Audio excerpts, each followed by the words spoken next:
Pemirsa, kebebasan berekspresi kembali berada di ujung tanduk penangkapan mahasiswi ITB karena unggahan meme Presiden memantik gelombang kritik terhadap aparat kepolisian. Di saat publik berharap ruang demokrasi semakin terbuka pasca putusan Mahkamah Konstitusi soal Undang-Undang ITE, justru bayang-bayang represi kembali menyelimuti. Tindakan itu dinilai tidak hanya berlebihan, tapi juga mengancam semangat reformasi yang telah diperjuangkan sejak lama. Suara kritis yang semestinya dijaga, kini justru dibungkam. Pertanyaannya, apakah kritik kepada penguasa masih dianggap sah atau justru mulai dikriminalisasi?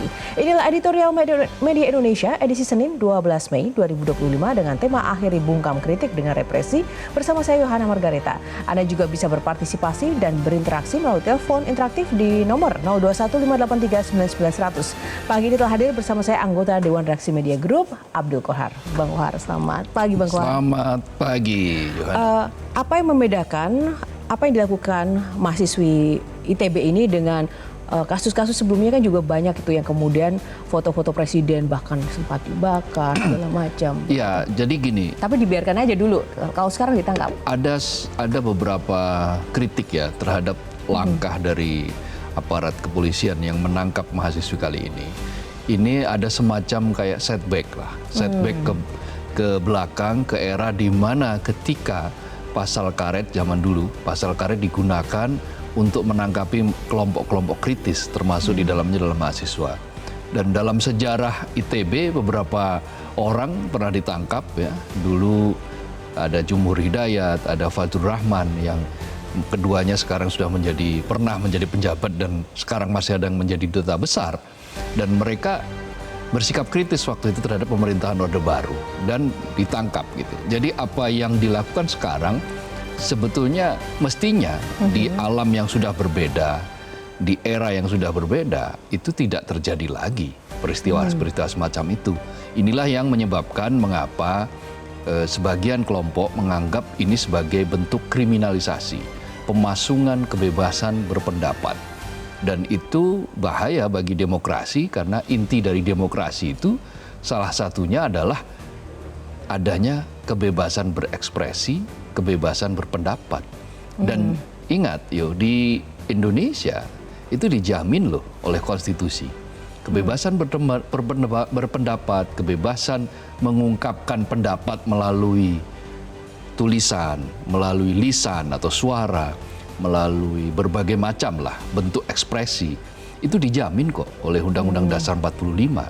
Karena itu mengekang kebebasan, membungkam kritik, itu sama saja dengan melanggar Undang-Undang Dasar 45. Jadi bukan hanya undang-undang, induknya undang-undang ini yang dilanggar. Nah, sebelum kita nanti akan saksikan tayangan yang akan saya tampilkan, Bang Kohar, satu saja. Ada juga pihak yang mengatakan dari pengamat yang berbeda begitu, bahwa ya bagaimanapun juga kebebasan tidak masalah, tapi menjaga kesantunan, kesopanan dan hal-hal seperti kelaziman dalam adab dengan konten yang kemudian baik, itu gimana? Ya, persoalannya kemudian siapa yang menentukan ini santun, ini tidak santun? Nah, siapa harusnya, Bang Kohar? Disitulah terjadi dialog. Demokrasi itu membuka ruang yang seluas-luasnya bagi publik untuk terjadinya dialog. Ada tarik-menarik. Jadi kebebasan saya dalam mengacungkan tinju dibatasi oleh hidung orang lain. Selama tinju saya tidak menyentuh hidung orang lain, tentu saja orang lain tidak akan marah. Tetapi begitu saya mengacungkan tinju ke depan, lalu ada orang di depan saya hidungnya kena, maka akan terjadi keributan kan di situ. Nah, di situ setidak-tidaknya orang tahu di mana dia batas. Jadi kebebasan itu tentu saja akan berbeda dengan makian, akan berbeda dengan kebencian. Oke, baik. Sebelum kita ulas lebih lanjut lagi, Bang Kohar, kita akan saksikan dulu tayangan yang satu ini.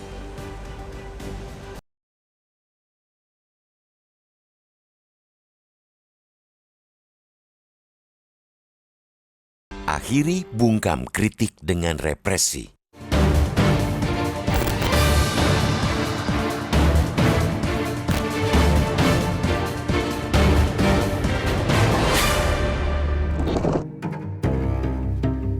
Sorotan publik hari-hari ini kembali mengarah ke institusi kepolisian. Itu terjadi setelah lembaga tersebut menangkap dan menersangkakan mahasiswi ITB yang mengunggah meme Presiden Prabowo Subianto dan Presiden ke-7 Republik Indonesia Joko Widodo.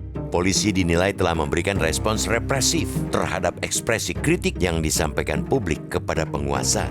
Ruang publik yang sejatinya baru saja mendapat angin segar pasca putusan Mahkamah Konstitusi MK atas uji materi pasal 27A dan pasal 45 ayat 4 Undang-Undang Informasi dan Transaksi Elektronik atau Undang-Undang ITE yang menyatakan keributan di media sosial tidak tergolong tindak pidana seketika menjadi kembali pengap. Polri seolah memunggungi putusan MK yang bahkan belum setengah bulan dibacakan itu. Tidak cuma itu, polisi juga dianggap berlebihan. Mengapa? Karena dengan tindakan penangkapan itu, seolah-olah polisi memandang bahwa yang menjadi objek kritikan lewat meme tersebut yaitu Prabowo dan Jokowi, mewakili pribadi atau individu. Padahal semestinya keduanya ditempatkan menyatu sebagai institusi publik, bukan sebagai pribadi. Lagi-lagi putusan MK terkait dengan uji materi Undang-Undang ITE yang dikangkangi.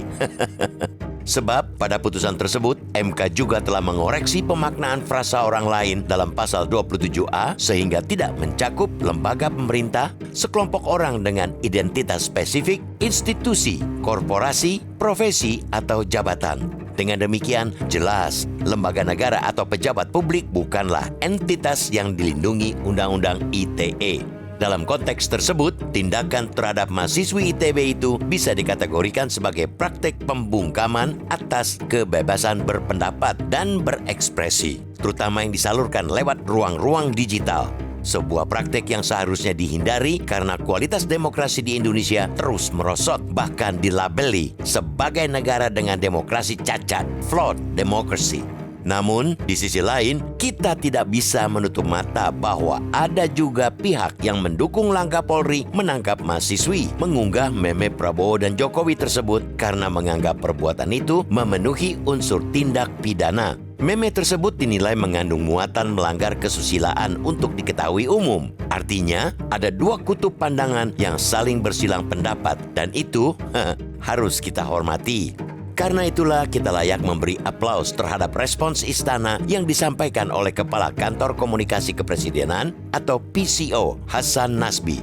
Meskipun ia menggarisbawahi bahwa ruang ekspresi semestinya diisi dengan hal-hal yang bertanggung jawab dan bukan dengan hal-hal yang menjurus penghinaan atau kebencian, Hasan tetap menghargai penyampaian pendapat. Ia menekankan Indonesia adalah negara demokrasi. Ia menyebut mahasiswa yang selama ini bersemangat memberikan kritik harus diberi pemahaman dan pembinaan kecuali ada indikasi melakukan perbuatan pidana. Pada intinya, istana pun meminta agar mahasiswi pengunggah meme tersebut cukup dibina, bukan dihukum. Respons seperti inilah yang sejatinya ditunggu publik dari pemerintah, penguasa, atau apapun lembaga yang menjadi sasaran kritik.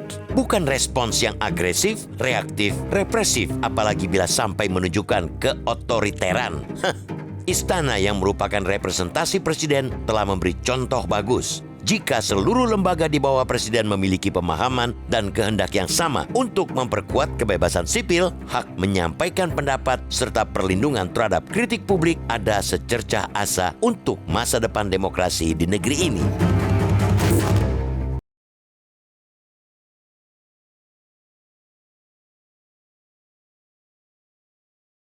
Pemirsa, kami ingatkan Anda untuk bisa berpartisipasi dan berinteraksi terkait tema yang kami bahas dalam editorial hari ini melalui telepon interaktif di 0215839900. Editorial akan segera kembali seusai jeda. Tetaplah bersama kami.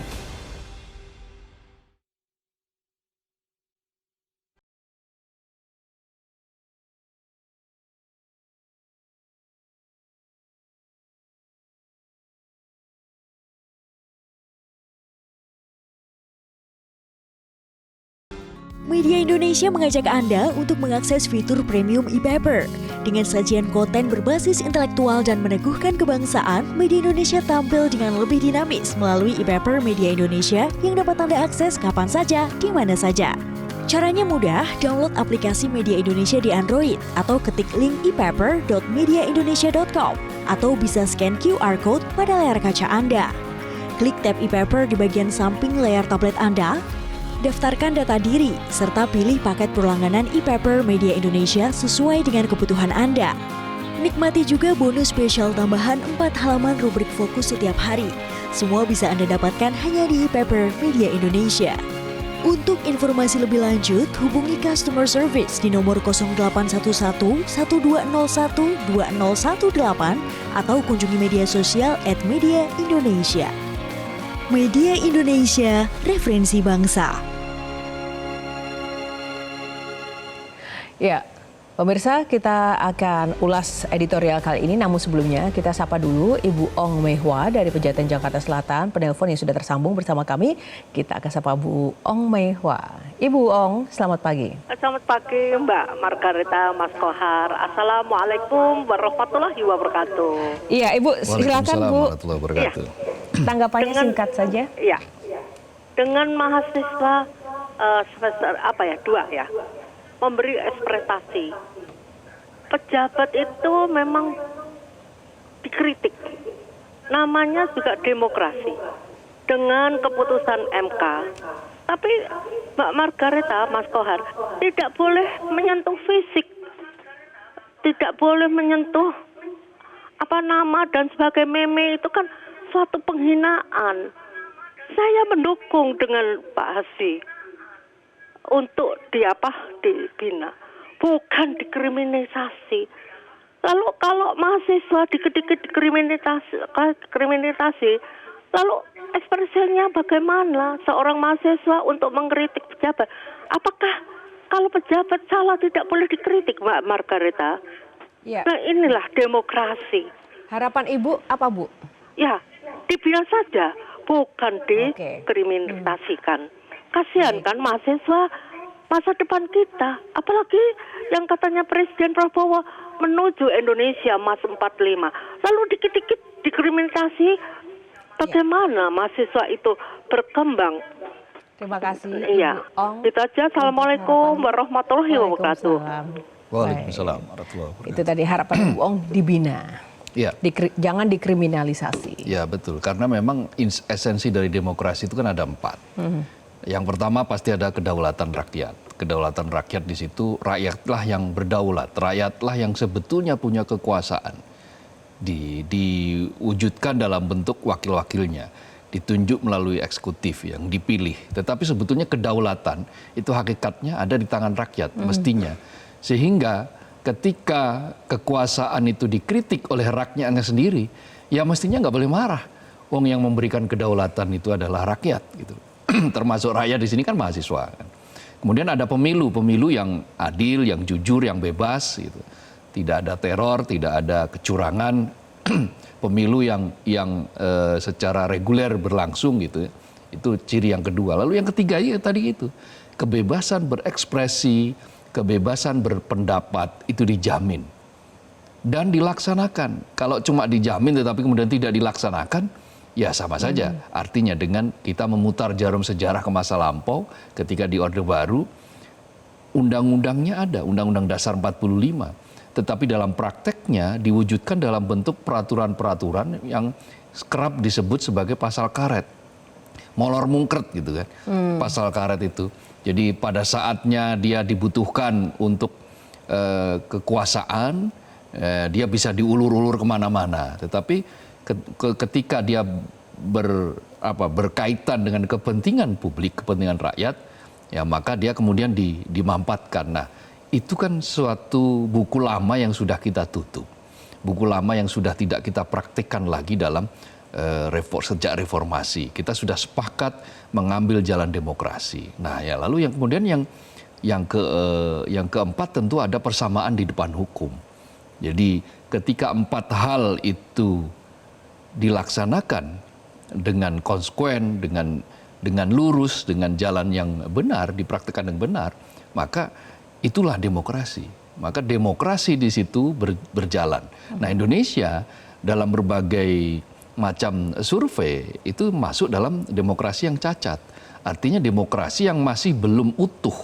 Demokrasi yang masih di sana sini, masih banyak sekali celah yang menyebabkan sehingga kebebasan itu, terutama kebebasan itu tidak dijalankan dengan jalan-jalan yang betul-betul sempurna. Nah, Bang Kohar, tapi pada praktiknya kan antara demokrasi dan hukum itu kan kadang tidak berbanding lurus seperti itu. Bagaimana juga seluruh aparat penegak hukum ini juga bisa memahami hakikat demokrasi agar tidak terjadi seperti ini lagi. Kemudian viral, baru kemudian merevisi lagi aksinya atau seperti itu. Kan kita tidak bisa seperti ini terus. Apa yang harus dilakukan? Panduannya kan sudah jelas ya, ketika kita itu masuk ke dalam ruang demokrasi, maka definisi dari apapun itu terjadi oleh sebuah proses dialog.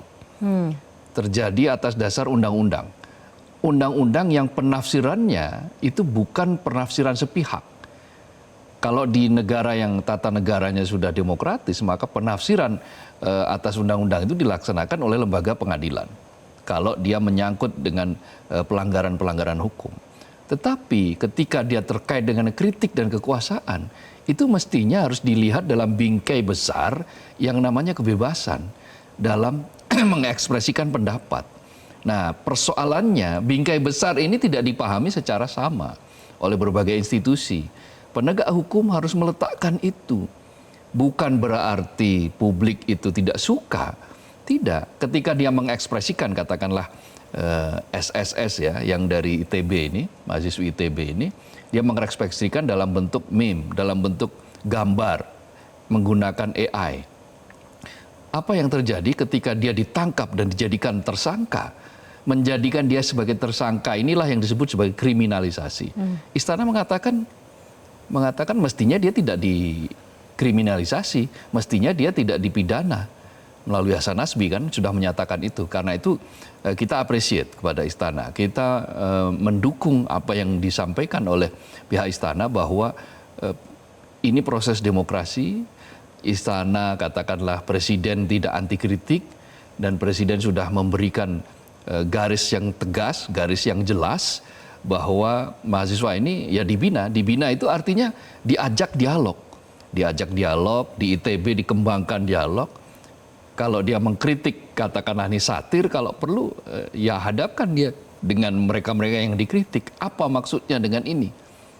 Apa ekspresi semacam ini bisa diterjemahkan sebagai apa? Nah, dengan di situ orang akan melihat, oh batas saya sudah terlampau jauh, katakanlah. Mungkin saya sudah mengacungkan tinju sehingga tangan saya sudah menyentuh hidung orang. Dan baik untuk pemerintah juga ya, untuk membuktikan bahwa pemerintah tidak anti kritik, itu yang paling penting. Dan kita akan ulas lebih jauh lagi, Bang Kohar, seusai jeda. Tetaplah bersama Editorial Media Indonesia.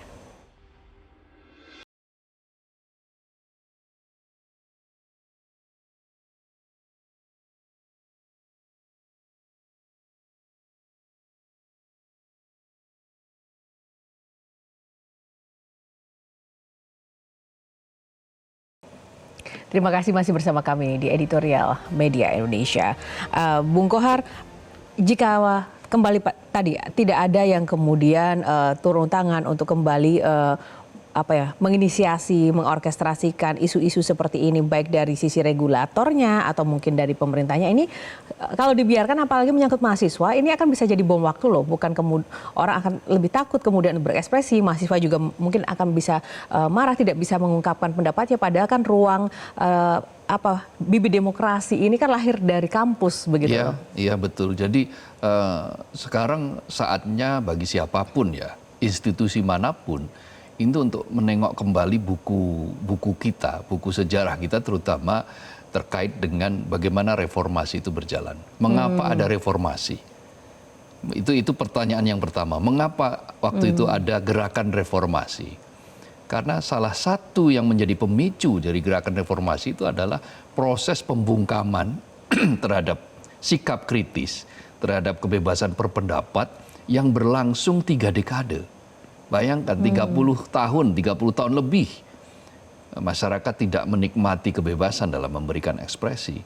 Ada kecurigaan terus-menerus, ada aparat yang selalu memberikan laporan bahwa si A, si B, si C bergerak-gerak sehingga dia harus diawasi. Dicomot dari kampus, dijadikan tersangka dan seterusnya dan seterusnya. Jadi praktik-praktik semacam itu kemudian terakumulasi menjadi sebuah gerakan. Gerakan yang kemudian kita saksikan bersama dipicu di semakin cepat oleh kondisi ekonomi yang waktu itu juga sedang tidak baik-baik saja. Bukan hanya tidak baik-baik saja, tapi morat-marit ada yang mengatakan seperti itu.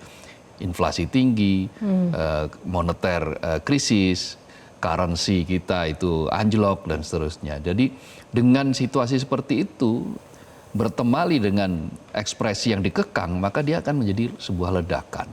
Nah, kita tidak ingin sesuatu yang sudah kita lepaskan pada era seperti reformasi itu, kita tarik ulur lagi, kita balikan lagi, kita segment ke belakang. Karena itu kita mengapresiasi para pihak yang kemudian akhirnya